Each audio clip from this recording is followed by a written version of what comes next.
पर्ची में दफन था मौत का राज, गुमनाम लाश और एक क्लू।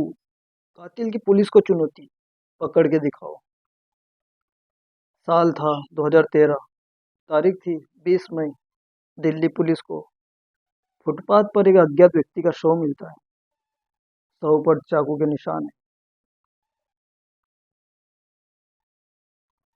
जो बताते हैं कि हत्या का मामला है।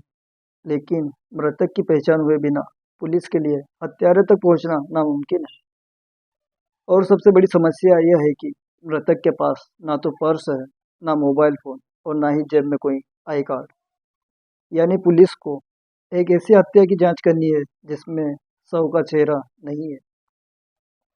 उत्तर पश्चिम दिल्ली के बड़े बाजारों और भीड़ भाड़ वाले इलाकों में से एक ब्रिटानिया चौक।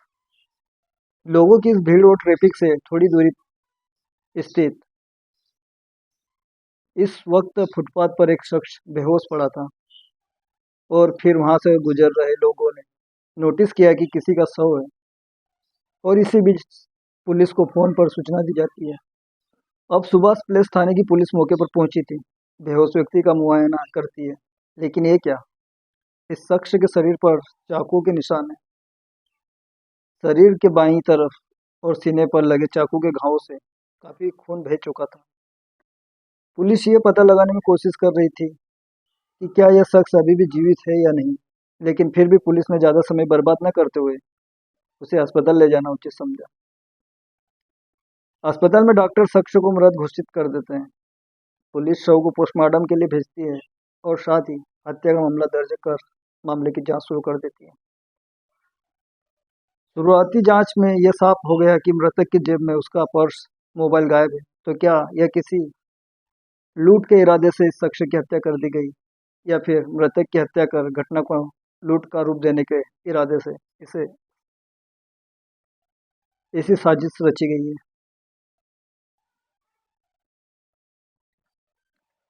जाहिर है, बिना किसी ठोस जानकारी के पुलिस के लिए किसी नतीजे पर पहुंचना नामुमकिन था। हालांकि शव और घटना के हालात से यह मामला लूट का जरूर लग रहा था। पुलिस को ऐसा लग रहा था कि हो सकता है कल रात को यह कत्ल हुआ हो, या तो हो सकता है यह शख्स किसी लुटेरे के चंगुल में फंस गया हो। हालांकि फिलहाल पुलिस की सारी थ्योरी कयासों पर आधारित है, क्योंकि अभी तक ना तो मृतक की पहचान हो पाई है और ना ही पुलिस को कोई सुराग मिला है। हत्या की इस घटना में अभी तक पुलिस को कोई भी सुराग नहीं मिला। लेकिन इसी बीच शव की तलाशी के दौरान मिले कागज के एक छोटे से टुकड़े पर अचानक पुलिस का ध्यान जाता है। और पुलिस एक बार फिर उसी हिस्से के सहारे जांच को आगे बढ़ाने का फैसला करती है। तो क्या एक मृतक के लिए कागज का छोटा सा टुकड़ा ही काफी है? हत्यारे की पहचान या पता बता सकते हैं? ये गुमनाम लाश पुलिस के लिए किसी पहेली से कम नहीं थी। लेकिन तभी पुलिस की लाश की जेब से एक पर्ची मिलती है, जिसमें कुछ होटलों और कुछ वेटरों के नाम लिखे होते हैं। लेकिन क्या यह पर्ची कुछ बताती है? पुलिस को सूचना और सुराग देता है? क्या इस पर्ची की मदद से पुलिस को शव की पहचान पता लग चल पाएगी, या फिर उनकी कोशिशें बेकार हो जाएगी? वैसे तो पुलिस पर लापरवाही के आरोप कोई नई बात नहीं है। लेकिन हत्या के मामलों में ऐसा कम ही होता है जब पुलिस जांच से पूरी तरह आंखें मूंद लेती है। लेकिन नेताजी सुभाष प्लेस थाने की पुलिस केस को सुलझाने में लगी थी। ये केस एक ब्लाइंडर मर्डर का था, जिसमें पुलिस को कोई सुराग नहीं मिला। यहाँ तक कि पुलिस ने वो जगह भी ढूंढ ली जहाँ उस अनजान शख्स की लाश मिली। उस जगह पर जाकर भी वह लोगों को ढूंढते ढूंढते थक गए, लेकिन उसे पहचानने वाला कोई ना मिला। अब हार कर पुलिस ने उसी पर्ची की दोबारा जांच करने का फैसला किया, जो शव की जेब से मिली थी। ध्यान से देखने पर पुलिस को पता चला कि उस पर्ची पर कुछ होटलों के और वेटरों के नाम लिखे थे। तो क्या यह शव होटल व्यवसाय से जुड़े किसी व्यक्ति का है, या मृतक खुद वेटर है? बात भले ही पुख्ता ना हो, लेकिन शव के पास मिले उस छोटे से हिस्से ने पुलिस को पहले ही सुराग दे दिया। कम से कम अब पुलिस होटल लाइन से जुड़े लोगों से इस संबंध में पूछताछ तो कर ही सकती थी। पर्ची में दफन था मौत का राज। पुलिस ने अपनी जांच आगे बढ़ाई और पर्ची में लिखे कुछ होटलों के नंबरों पर कॉल की, लेकिन तभी पुलिस को बड़ी सफलता हाथ लगी। जब इस कोशिश में राजस्थान से एक शख्स ने मरने वाले शख्स को पहचानने का दावा किया। घटना के बारे में और मृतक को के बारे में सुनने के बाद होटल में फोन उठाने वाले व्यक्ति ने बताया कि यह सच है या नहीं ये मुझे पता नहीं, पर हाँ, मृतक सुकुरपुर निवासी उमेद है, जो वेटर सप्लाई का काम करता है। अब पुलिस को जांच में मामूली सफलता मिली, लेकिन होटल व्यवसायी के दावे का सत्यापन होना अभी बाकी था। अब तक पुलिस को पता चल चुका था कि उमेद सुकरपुर के एक ब्लॉक में रहता है, इसलिए पुलिस ने शव की फोटो खींची और एल ब्लॉक में उसके परिजनों की तलाश करने का फैसला किया। इस बार भी पुलिस की कोशिशें काम आई, तब जाकर एल ब्लॉक में उमेद का परिवार मिला। यहाँ शव की तस्वीर देखते ही उमेद की पत्नी और उसका भाई फूट फूट कर रोने लगे। आया कि उम्मीद हर 2 हफ्ते में एक बार राजस्थान से घर आता था, लेकिन इस बार वह घर नहीं लौटा। लेकिन एक सवाल अब भी वही बना हुआ था, वो ये कि क्या उमेद की हत्या किसी दुश्मनी के चलते की गई थी या डकैती के चलते।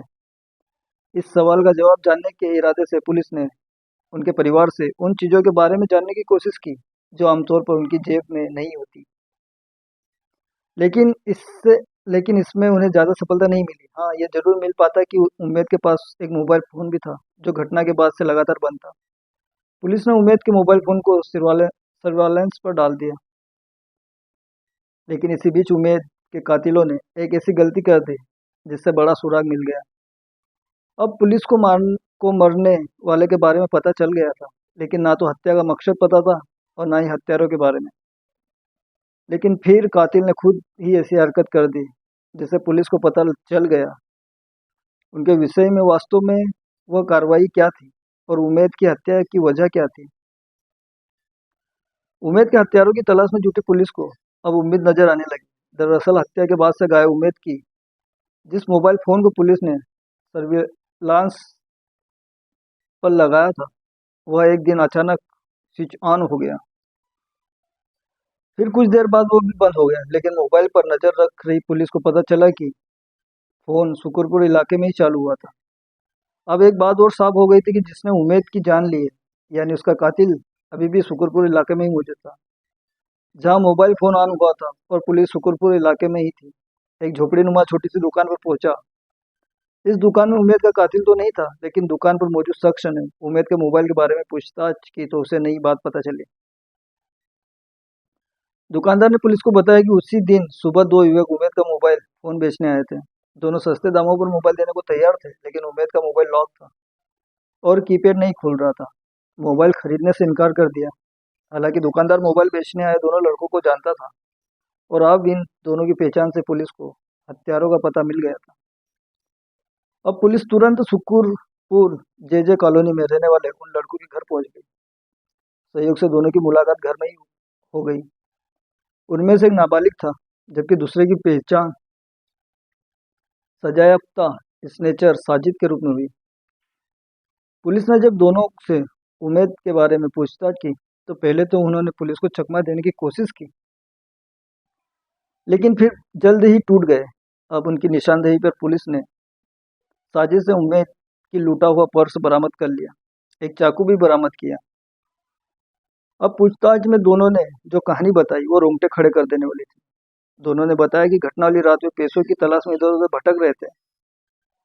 नशे के आदी साजिद को भी सख्त जरूरत पैसों की थी और तभी दुर्भाग्य से उमेद उस रास्ते से गुजर रहा था।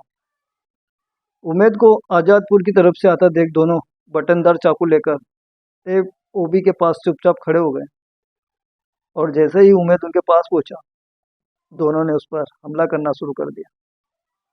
इससे पहले कि उमेद कुछ समझ पाता, दोनों ने उसकी जेब से पर्स और मोबाइल फोन समेत अन्य सामान निकाल लिया और उमेद को मरा हुआ समझकर मौके से भाग गए। एक मामूली से कागज की पुर्जे से कातिलों तक पहुंचकर इस मर्डर मिस्ट्री को पुलिस ने अब सुलझा लिया। इस मामले में पुलिस ने कानून के मुताबिक कार्रवाई की।